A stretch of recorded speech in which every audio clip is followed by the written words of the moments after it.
ജനസംഖ്യയുടെ അടിസ്ഥാനത്തിൽ ജില്ലകൾ പുനഃക്രമീകരിക്കണമെന്ന ആവശ്യം കൂടുതൽ ശക്തമാവുകയാണ്. മലപ്പുറത്തെ UDF നേതൃത്വമാണ് ഇത് മുന്നോട്ട് വയ്ക്കുന്ന പ്രധാനപ്പെട്ട ആവശ്യം.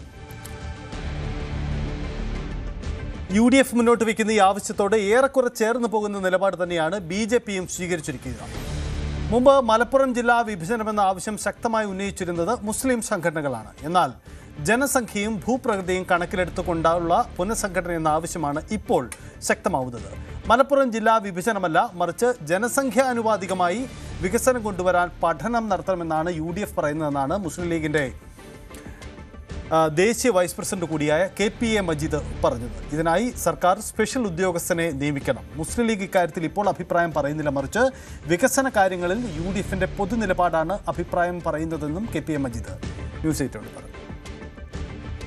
അല്ല, UDF യോഗത്തിൽ വന്നൊരു ചർച്ച എന്ന് പറഞ്ഞിട്ടുണ്ടെങ്കിൽ പുതിയ ഗവൺമെൻറ് വന്ന സാഹചര്യത്തിൽ ഈ ജില്ലയുടെ വികസനപരമായ കാര്യങ്ങൾ എന്തൊക്കെ നമുക്ക് നടത്തിക്കൊണ്ടു പോകാൻ കഴിയും എന്ന സംഗതികൾ ജില്ലയെ ബാധിക്കുന്ന പ്രധാന ഇഷ്യൂസ് ക്രോഡീകരിച്ച് അത് നടത്താൻ വേണ്ടിയുള്ള തീരുമാനമാണ് എടുത്തത്. അതിൻ്റെ ഭാഗമായി മലപ്പുറം ജില്ല എന്ന് പറയുന്നത് കേരളത്തിലെ ഏറ്റവും വലിയ ജനസംഖ്യയുള്ള 46 ലക്ഷത്തോളം വരുന്ന ജനസംഖ്യയുള്ള സ്ഥലമാണ്.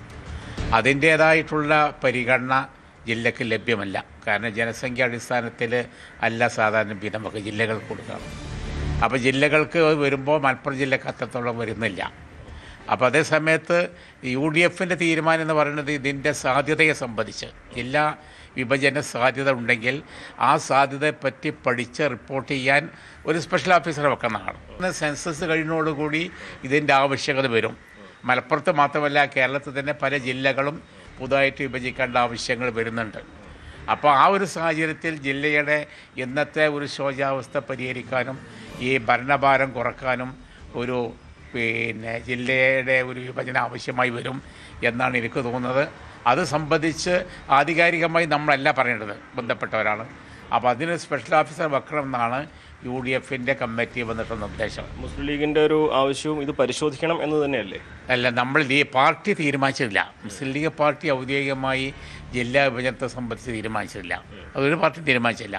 പക്ഷേ UDFിൽ ഇത് സംബന്ധിച്ച് വികസന കാര്യങ്ങൾ, ജില്ലയിൽ വരുന്ന വികസന കാര്യങ്ങളും പ്രധാന ഇഷ്യൂസിനെ സംബന്ധിച്ച് ചർച്ച ചെയ്തപ്പോൾ ഈ ജില്ല ഇതുപോലെ പോയിട്ടുണ്ടെങ്കിൽ ബുദ്ധിമുട്ടാണ്. അതുകൊണ്ട് ഇതിൻ്റെ സാധ്യതയെ സംബന്ധിച്ച് ഒരു സ്പെഷ്യൽ ഓഫീസറെ വെച്ച് പരിശോധിക്കണം എന്ന് മാത്രമേ പറഞ്ഞിട്ടുള്ളൂ. ജനസംഖ്യാനുപാതികവും ഭൂവിസ്തൃതിയുടെ അടക്കമുള്ള കാര്യങ്ങളും പരിഗണിച്ചു വേണം ജില്ലാ വിഭജനങ്ങൾ നടപ്പിലാക്കാനെന്ന് BJPയും പറയുന്നു. BJPയുടെ സംസ്ഥാന നിർവാഹക സമിതി അംഗം രവി തേലത്താണ് ഈ നിലപാടെടുക്കുന്നത്. വിഭജനം മലപ്പുറം ജില്ലയ്ക്ക് മാത്രമായി നടപ്പാക്കണമെന്ന് പറയുന്നത് വർഗീയതയാണെന്നും അദ്ദേഹം പറയുന്നു. തത്വത്തിൽ മലപ്പുറം ജില്ല വിഭജിക്കണമെന്നുള്ള ആവശ്യം കുറച്ച് കാലങ്ങളായിട്ട് വരുന്നൊരു വിഷയമാണ്. ഈ വിഷയത്തെ സംബന്ധിച്ച് പ്രത്യേകിച്ചൊരു നയം പാർട്ടി രൂപീകരിച്ചിട്ടില്ല. അതേസമയത്ത് വികസന പ്രവർത്തനങ്ങൾക്ക് വേണ്ടി ജനങ്ങളുടെ ആവശ്യങ്ങൾക്ക് വേണ്ടി സർക്കാർ ഉദ്യോഗസ്ഥന്മാരെയും സർക്കാർ ഓഫീസുകളെയും സമീപിക്കുവാനും അവർക്ക് വികസനത്തിൻ്റെ ആനുകൂല്യങ്ങൾ ലഭിക്കാനും അതിൻ്റെ പ്രവർത്തനങ്ങൾക്ക് അവർക്ക് കൂടുതൽ എത്തിച്ചേരാനും വേണ്ടിയിട്ടുള്ള സൗകര്യം അനുസരിച്ച് വലിയ ജില്ലകൾ ചെറുതാക്കുന്നതിൽ പുനർവിഭജനം നടത്തിക്കൊണ്ട് ക്രമീകരിക്കുന്നതിൽ BJPക്ക് എതിർപ്പൊന്നുമില്ല.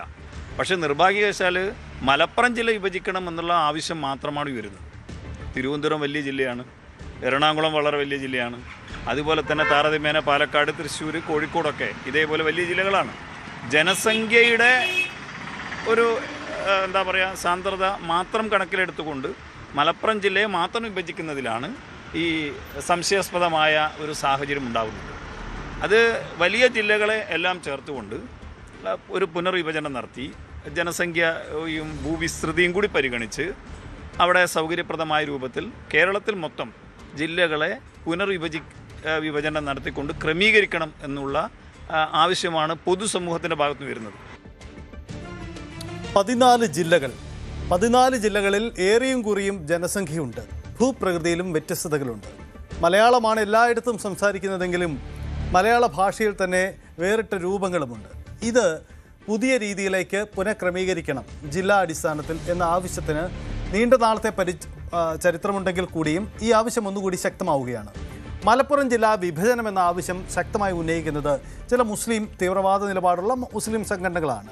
അവരുടെ ആവശ്യത്തിന് മറ്റ് ചില പശ്ചാത്തലങ്ങളും കൊണ്ടുണ്ട്. പക്ഷേ അതിനുമപ്പുറം ജില്ലകൾ പുനഃക്രമീകരിക്കണമെന്ന ആവശ്യം ഇപ്പോൾ ഉയരുന്നതിന് പ്രധാനപ്പെട്ട കാര്യം മറ്റൊന്നുകൂടിയുണ്ട്. കാരണം UDF-ന് മുന്നിലേക്ക് ഈ ആവശ്യം ഔദ്യോഗികമായി വരികയാണ്. സർക്കാരിന് മുന്നിൽ ഒരു നിവേദനമായി തന്നെ വന്നു കഴിഞ്ഞു എന്നാണ് മനസ്സിലാകുന്നത്. അങ്ങനെയെങ്കിൽ ജില്ലാ വിഭജന ആവശ്യം പരിഗണിക്കേണ്ടി വരുമോ? CPM ഇടതുപക്ഷം ഇതിൽ എന്ത് നിലപാടെടുക്കും? ഔദ്യോഗികമായ നിലപാട് അവർ ഇതുവരെയും സ്വീകരിച്ചിട്ടില്ല എന്നുകൂടിയാണ് നമ്മൾ മനസ്സിലാക്കുന്നത്.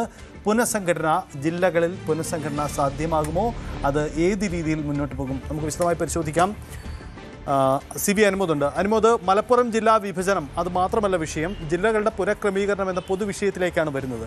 ഇപ്പോൾ ഈ വിഷയം ചർച്ച ചെയ്യുന്നതിന് നമ്മൾ മുമ്പ് തന്നെ ഈ വിഷയം ചർച്ച ചെയ്തിട്ടുള്ളതാണ്. ഇപ്പോൾ ഈ വിഷയം ചർച്ചയ്ക്ക് വരുന്നതിന് മറ്റൊരു കാരണം കൂടിയുണ്ട്. കാരണം അത് പൊതുവിൽ മുസ്ലിം ലീഗിൻ്റെ ഔദ്യോഗിക നിലപാടില്ലെങ്കിലും മുസ്ലിം ലീഗിൻ്റെ ഭാഗമായിരിക്കുന്ന പല നേതാക്കളും പരസ്യമായിട്ടുണ്ട്. കോൺഗ്രസ് നേതാക്കളും ഈ ആവശ്യമൊക്കെ ഉന്നയിച്ചിട്ടുള്ളതാണ്. അപ്പോൾ UDF ഭരിക്കുന്ന ഒരു കാലഘട്ടത്തിൽ ഈ ആവശ്യം മുന്നോട്ട് വെച്ചാൽ ഒരു സമിതിയെ വെച്ച് ഈ വിഷയം പരിശോധിക്കാനെങ്കിലും സർക്കാരിന് തയ്യാറാവേണ്ടി വരില്ലേ?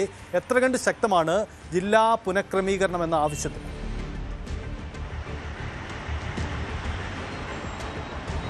സജിത്ത്, ഇപ്പോൾ ഈ ജില്ലാ പുനഃക്രമീകരണം എന്ന ആവശ്യം ഉയർന്നു വരാനുള്ള കാരണങ്ങൾ രണ്ടാണ്. ഒന്ന്, സജിത്ത് സൂചിപ്പിച്ചതുപോലെ തന്നെ UDF-ന്റെ സർക്കാർ ഇപ്പോൾ അധികാരത്തിലുണ്ട് എന്നുള്ളത്.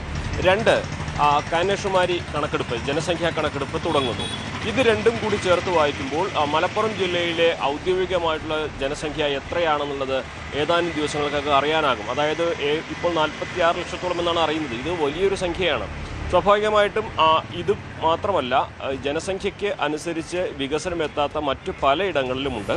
അവിടെയെല്ലാം തന്നെ കൃത്യമായിട്ടുള്ള ഒരു പഠനം നടത്തി ഒരു പുനഃക്രമീകരണം വേണം എന്നൊരാവശ്യമാണ് ഉയർന്നത്. മുൻപൊക്കെ മലപ്പുറം ജില്ല മാത്രം വിഭജിക്കണമെന്ന ആവശ്യമായിരുന്നെങ്കിൽ ഇപ്പോൾ UDF തന്ത്രപരമായിട്ടാണ് ഈ ഒരു വിഷയത്തിൽ സമീപനമെടുത്തിരിക്കുന്നത്. UDF-ൽ കോൺഗ്രസും മുസ്ലിം ലീഗും ഞങ്ങൾ അഭിപ്രായം പറയുന്നില്ല എന്ന് പറയുകയും ജില്ലയുടെ വികസനത്തിന് വേണ്ടി ഇത്തരം കാര്യങ്ങളിലേക്ക് സർക്കാർ തീരുമാനമെടുക്കട്ടെ എന്ന ഒരു നയമെടുക്കുകയും പന്ത് സർക്കാരിൻ്റെ കോർട്ടിലേക്ക് തള്ളിവിടുകയാണ് ചെയ്തിരിക്കുന്നത്. ഞങ്ങളുടെ അഭിപ്രായം പിന്നീട് സർക്കാരിൻ്റെ തീരുമാനം വന്നതിന് ശേഷം പറയാമെന്നാണ് അവർ പറയുന്നത്. BJP-യുടെ സമീപനം ഇവിടെ പ്രധാനപ്പെട്ടതാണ്. BJP ഇതുവരെ ഈ മലപ്പുറം ജില്ലാ വിഭജനത്തെ ശക്തമായി എതിർത്തിരുന്ന ഒരു രാഷ്ട്രീയ പാർട്ടിയാണ്. പക്ഷേ അവരും നയപരമായിട്ട്, അതായത് ഒരു ഇടത്തെ ജനസംഖ്യയും അവിടുത്തെ ഭൂപ്രകൃതിയും കണക്കാക്കി അതിനനുസരിച്ചുള്ളൊരു പുനഃക്രമീകരണം വരട്ടെ, പക്ഷേ മലപ്പുറം മാത്രമല്ല എന്ന കാര്യം കൂടി അവർ ഉൾപ്പെടുത്തുകയാണ് ചെയ്യുന്നത്. മുൻപ് ഈ ലോക്സഭാ മണ്ഡലങ്ങളുടെ എണ്ണം കൂട്ടുന്നതിനെക്കുറിച്ചുള്ള ചർച്ച കൂടി അവർ ഇതിനോടൊപ്പം ചേർത്ത് പറയുന്നുണ്ട്. അങ്ങനെ BJP-യുടെ നിലപാടും UDF-ന്റെ നിലപാടും ഇത്തരത്തിലാകുമ്പോൾ CPM ഇവിടെ തന്ത്രപരമായ മൗനം പാലിക്കുകയാണ്. ഇത് പാർട്ടി കുറച്ചുകൂടി പഠിച്ചതിന് ശേഷം പ്രതികരിക്കാമെന്നാണ് നേതൃത്വത്തിൻ്റെ മറുപടി, വിശദീകരണം ഇക്കാര്യത്തിൽ ഉണ്ടായിട്ടുള്ളത്. നമുക്കറിയാം, മലപ്പുറം ജില്ലയുടെ ഒരു ഭൂപ്രകൃതിയും ജനസംഖ്യാനുപാതികമായ കണക്കുകളും ഇത് രണ്ടും ഇവിടെ ഭരണപരമായ പ്രതിസന്ധി ഉണ്ടാക്കുന്നുവെന്ന് മുൻ കളക്ടറും അതുപോലെ തന്നെ ഇപ്പോൾ തിരൂരിലുള്ള RDO-യും ഈ പരസ്യമായിട്ട് തന്നെ പറഞ്ഞ ഒരു ചരിത്രം കൂടി ഇതിൽ കൂട്ടി വായിക്കണം. അതായത് ഭരണപരമായ പ്രതിസന്ധി ഉണ്ടെന്ന് ഭരണകർത്താക്കൾ തന്നെ പറയുമ്പോൾ സ്വാഭാവികമായിട്ടും മാറിയ സാഹചര്യത്തിൽ UDF സർക്കാരിന് മുൻപിലേക്ക് ഭരണകക്ഷി തന്നെ UDF തന്നെ ജില്ലാ UDF നേതൃത്വത്തിൽ ഇത്തരത്തിലൊരു ആവശ്യവുമായി മുന്നോട്ട് പോകുമ്പോൾ അതിന് കുറെ കൂടി സാധ്യതകളുണ്ട് എന്ന് തന്നെ വേണം വിലയിരുത്തുവാൻ. ഒരുപക്ഷെ ഒരു സ്പെഷ്യൽ ഓഫീസറെ നിയോഗിച്ച് ഇക്കാര്യത്തിൽ ഏതെല്ലാം മേഖലകൾ കേന്ദ്രീകരിച്ച് ഈ ഇത്തരത്തിൽ കൂട്ടിച്ചേർക്കലുകളും കൂട്ടിക്കുറയ്ക്കലുകളും ഒക്കെ വേണ്ടി വരും എന്നുള്ള കാര്യത്തിൽ ഒരു പഠനം നടത്താനുള്ള തീരുമാനമെടുത്താൽ അത് സ്വാഭാവികമായിട്ടും വലിയ ഒരു മാറ്റത്തിലേക്കുള്ള ചുവടുവെപ്പാവും. കാലങ്ങളായിട്ട് ഇപ്പോൾ തന്നെ SDP-യോടൊക്കെ ഈ ഒരു ആവശ്യം മുന്നോട്ട് വെച്ച് പ്രക്ഷോഭം വരെ തുടങ്ങിക്കഴിഞ്ഞിട്ടുണ്ട്. അപ്പോൾ അങ്ങനെ ഒരു മലപ്പുറം ജില്ല മാത്രമായി വിഭജിക്കാനായിരിക്കില്ല, ഒരുപക്ഷെ ജനസംഖ്യാനുപാതികമായിട്ടും ഭൂപ്രകൃതി അനുസരിച്ചും ഈ കാര്യങ്ങൾ കുറെ കൂടി ജനങ്ങളിലേക്ക് ഭരണത്തിൻ്റെ നേട്ടങ്ങളെത്തുവാൻ, അവരുടെ പ്രശ്നങ്ങൾ മനസ്സിലാക്കുവാൻ, അവരിലേക്ക് ഭരണത്തിൻ്റെ ഗുണങ്ങളെത്തുവാൻ എന്തെല്ലാം ചെയ്യാമെന്ന കാര്യത്തിൽ അവർക്ക് ഒരു പഠനം നടത്താനുള്ള സാധ്യത. എന്നാൽ ജില്ലാ UDF നേതൃത്വം തന്നെയാണ് ഇക്കാര്യം മുന്നോട്ട് വെച്ചതെന്നുകൊണ്ട് തന്നെ VD സതീശൻ സർക്കാർ അത് അത്ര എളുപ്പത്തിൽ തള്ളിക്കളയില്ല എന്ന് നമുക്ക് ഉറപ്പാണ്. അതുകൊണ്ട് തന്നെ തന്ത്രപരമായ നീക്കമാണ് ഇപ്പോൾ UDF-ന്റെ ഭാഗത്തും ഇക്കാര്യത്തിൽ ഉണ്ടായിട്ടുള്ളത്. സജിത്ത്, അനുമതി തുടരുക, നമുക്ക് വരാം.